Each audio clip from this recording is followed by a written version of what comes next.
wonder what's going on at the Bennett's house right now. Well, don't tell me you wish Sam hadn't offered to let my mother stay at his house tonight. Well, I'm sure Ivy will throw the house into utter turmoil. No doubt. What's the matter, Theresa? Having regrets about throwing her out? No, I'm glad that I did that. I just feel sorry for Sam and Grace. Now, Ivy's been plotting to get Sam back for years, and now that she's under Sam's roof, she's got an inside track.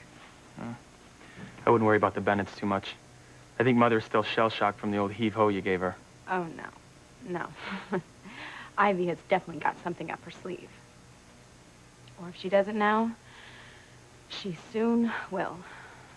You know, it's like I said earlier, throwing Ivy out of the house was like the best thing that could have happened to her. I was trying to hurt your mother. But what if what I did gives Ivy what she's always wanted? Well, you may be right, Theresa. I mean, tossing my mother out of the house tonight might just well work to her advantage.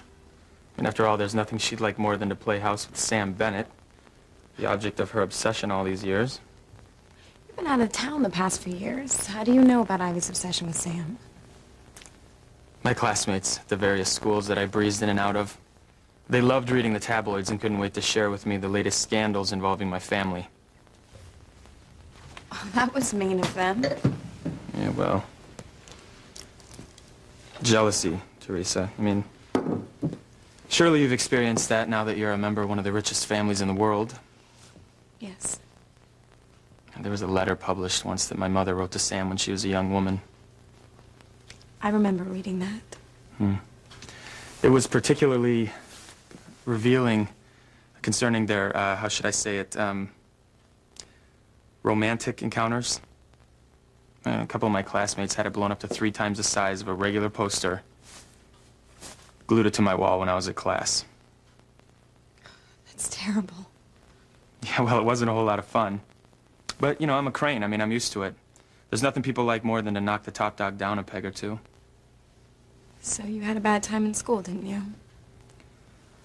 I mean, I was never allowed to stay in any of them long enough to have a good time. I mean, at some point, I'd always receive a not altogether polite note requesting that I pack my bag and get the hell out. I'm sorry, Fox. Don't listen to me. Yeah, I'm just a poor little rich kid complaining. I wonder how Mother's doing at Shea Bennett. I don't know. But I feel sorry for Grace. She's not going to be very happy at all having Ivy there. You know, that is kind of strange. I mean, Sam taking my mother over to his house to spend the night, he had to know that would cause some problems. Why do you even suppose he did something like that? I've been thinking about that too, and one question keeps nagging at me.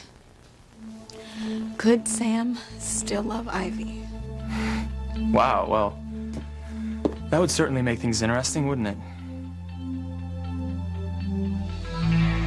Smiling about? Oh, Mother, it would be just like her. What would? I'm trying to get her happiness at the expense of others. Breaking up a marriage to get what she wants. Well, Sam and Grace aren't exactly married anymore. What are you talking about? Grace has amnesia. Amnesia? Since when? Nobody knows for sure. Since before she met Sam, like 20 years. So she doesn't remember anything about her life before she met Sam? No. That whole period of her life is blank. You said that she and Sam weren't exactly married anymore, meaning what? A little over a year ago, a man named David Hastings came to Harmony. He claims to be her husband. And not only that, they have a son together, John. Only Grace doesn't remember anything about them. Interesting. What are you thinking now? Nothing. Oh, don't give me that. No, I was just recalling my blissful childhood here in the Crane Mansion. Oh, what little time I spent here.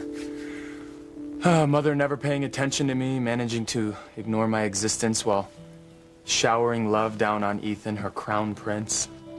You know, naturally, Julian, Papa, And Grandpapa Alistair fawned over him. They had no idea he was really Sam Bennett's son, so they were grooming him to become the heir to all things Crane. Fox, I know you have your reasons for resenting Ethan, but he really is a wonderful man. You wear your heart on your sleeve, Theresa. Love is a wonderful thing. And Ethan and I share a great one. An eternal love. Well, there's just a little problem with that, though. See, Ethan's married to another woman, Theresa. He said I do to Gwen.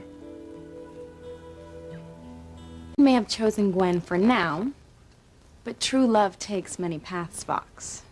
If you say so. I'm serious.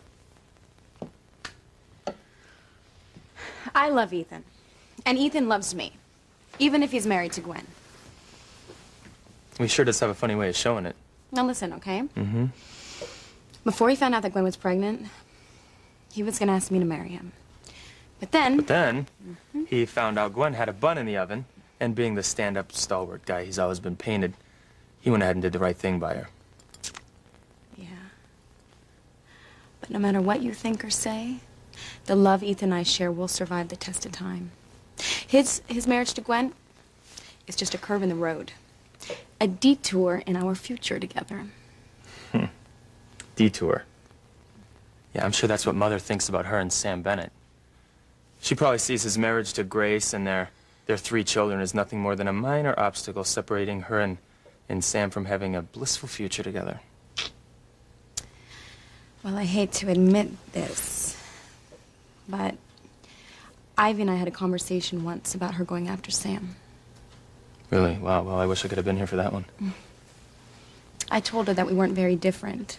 She'd do anything to get Sam, not let anything stop her. And that's how I feel about Ethan. Nothing is going to stop me. Certainly not Gwen. And how did she respond to that? I don't know why she wouldn't agree that in so many ways we're both the same. Mother must have loved hearing that one. Yeah, she swore she was nothing like me, and then she said that she'd never let me have Ethan. Well, she paid for that tonight, got her butt tossed out of the mansion. Yeah, Mother's gone, but was it worth the cost? What cost? You tossing my mother out of the mansion tonight has come at an incredible price, Theresa. You haven't even realized it yet.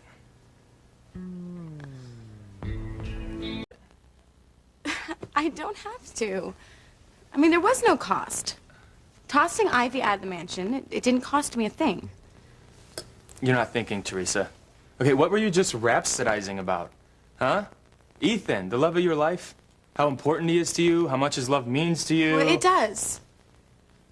Well, then tossing his mother out of the house she raised him in has cost you that love. No.